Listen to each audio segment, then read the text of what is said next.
오늘 하나님께서 우리에게 주신 말씀은 히브리서 12장 18절에서 29절까지의 말씀입니다. 하나님의 말씀을 봉독하겠습니다. 너희는 만질 수 있고 불이 붙는 산과 침침함과 흑암과 폭풍과 나팔 소리와 말하는 소리가 있는 곳에 이른 것이 아니라 그 소리를 듣는 자들은 더 말씀하지 아니하시기를 구하였으니 이는 짐승이라도 그 산에 들어가면 돌로 침을 당하리라 하신 명령을 그들이 견디지 못함이라. 그 보이는 바가 이렇듯 무섭기로 모세도 이르되 내가 심히 두렵고 떨린다 하였느니라. 그러나 너희가 이른 곳은 시온 산과 살아계신 하나님의 도성인 하늘의 예루살렘과 천만 천사와 하늘에 기록된 장자들의 모임과 교회와 만민의 심판자이신 하나님과 및 온전하게 된 의인의 영들과 새 언약의 중보자이신 예수와 및 아벨의 피보다 더 나은 것을 말하는 뿌린 피니라. 너희는 삼가 말씀하신 일을 거역하지 말라. 땅에서 경고하신 일을 거역한 그들이 피하지 못하였거든 하물며 하늘로부터 경고하신 일을 배반하는 우리일까 보냐.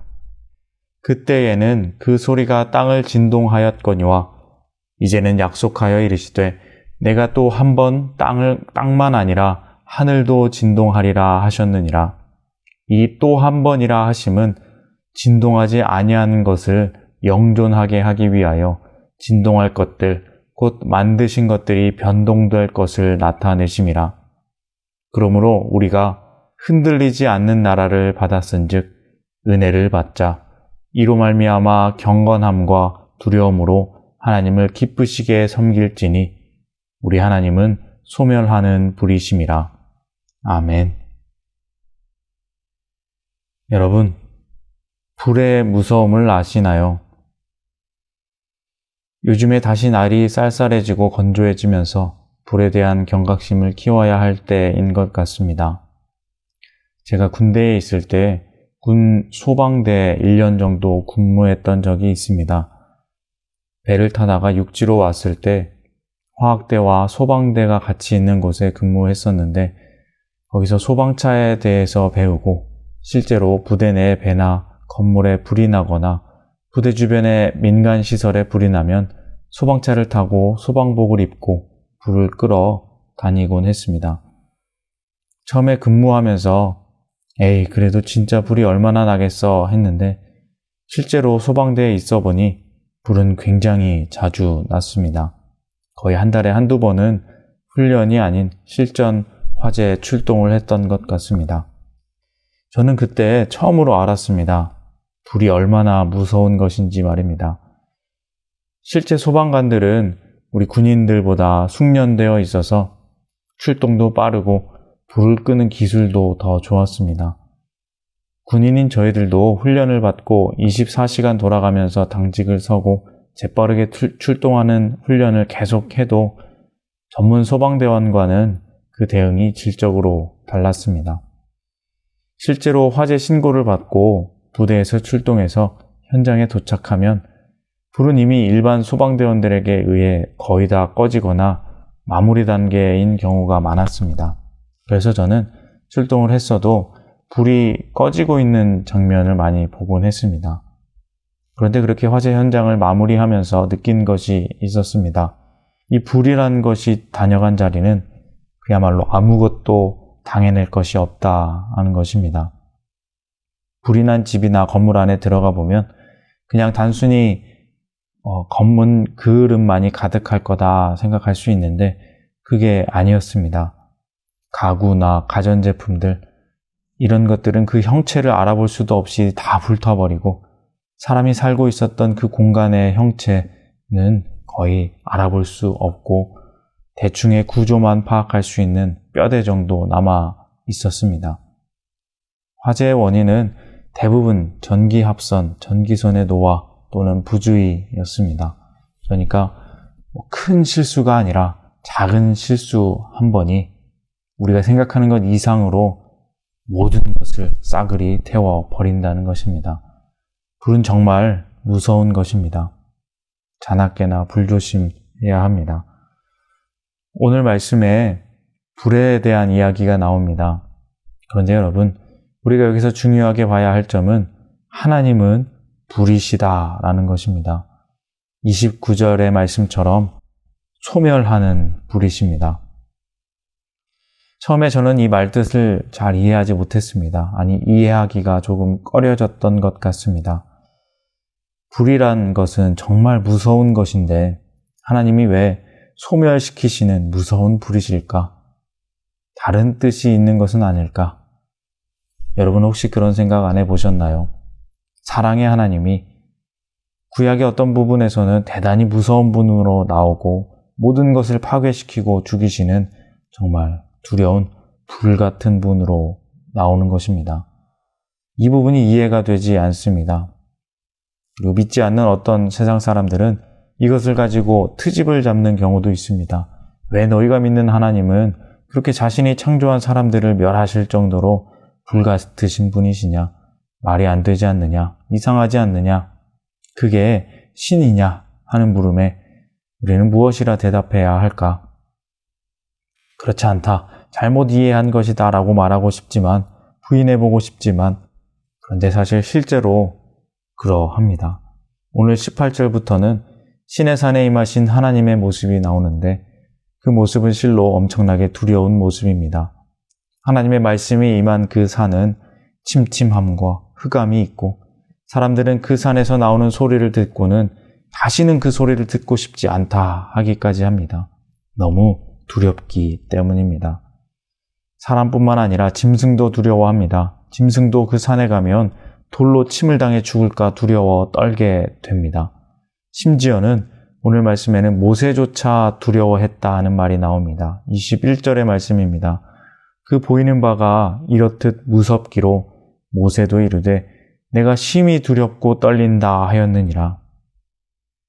세상에 어떤 흔한 소리가 아니라 전혀 우리가 들을 수 없는 새로운 소리가 나왔다는 그 놀라운 산, 그 신비와 공포의 대상인 그 산은 짐승과 사람들에게, 심지어 모세에게도 두려움의 대상이 되었던 것입니다.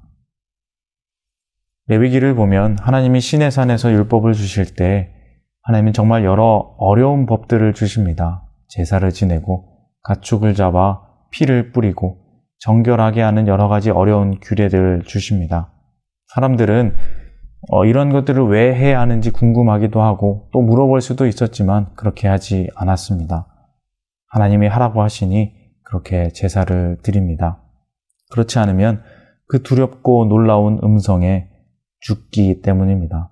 그렇게 정말 잘못된 제사를 드리다가 단번에 죽은 사람도 있습니다. 그렇게 하나님은 어찌 보면 무섭고 또 폭력적인 하나님이었습니다. 적어도 제사를 드리는 이스라엘 백성에게는 그랬습니다.